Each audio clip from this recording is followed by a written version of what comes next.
ចំពោះរូបយើងពីរនេះពេលនាងអូនហាំងខុសប្លែកច្រើនពីគ្រាមុនតែងតែឆ្លោះគ្នាមិនមានរឿងអ្វីក៏ធន់រឿងតូចក៏คล้ายជាធំដូចកំពុងមានអ្នកផ្សេង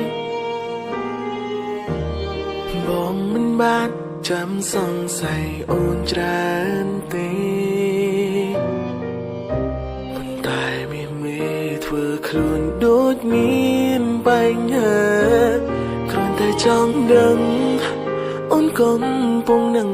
អ្នកណាហើយអ្វីក៏ស្រន់ជីវ៉ាមិនចង់ស្ដាប់ពី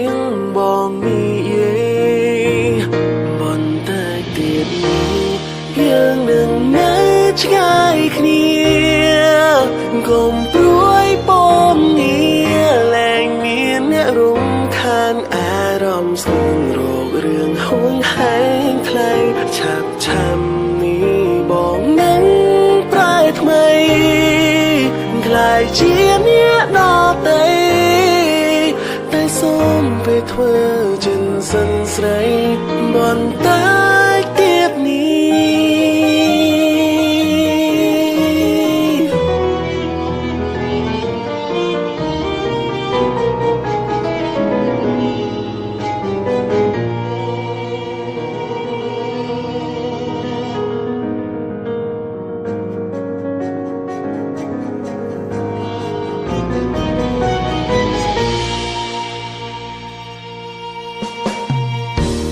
ស្នាមញញឹម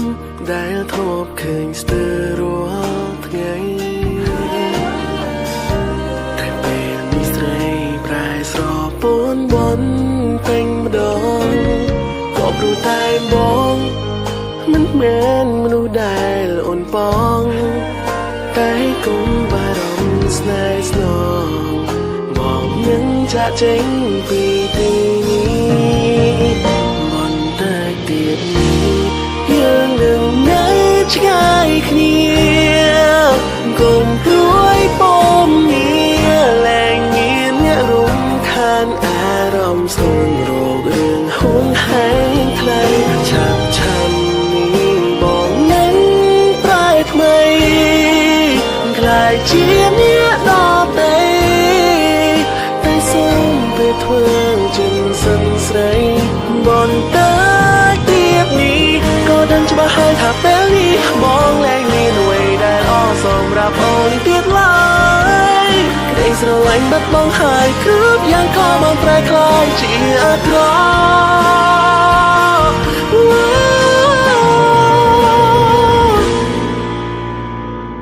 បន្តែទៀតនេះយើងនឹងនៅឆ្ងាយគ្នាកុំព្រួយពំងារលែងមានអ្នករំខានអារម្មណ៍សុខរងរឿងហួងហែងខ្លែងឆាប់ឆាំនេះបងនឹងប្រែថ្មីខ្លាចជាអ្នកដទៃតែសូមពេលធ្វើចិនសិនស្រីបន្តែទៀតនេះពីថ្ងៃនេះលែងមានបងទៀតហើយសូមឲ្យអូនបានក្តីសុខត្រាំត្រើយជា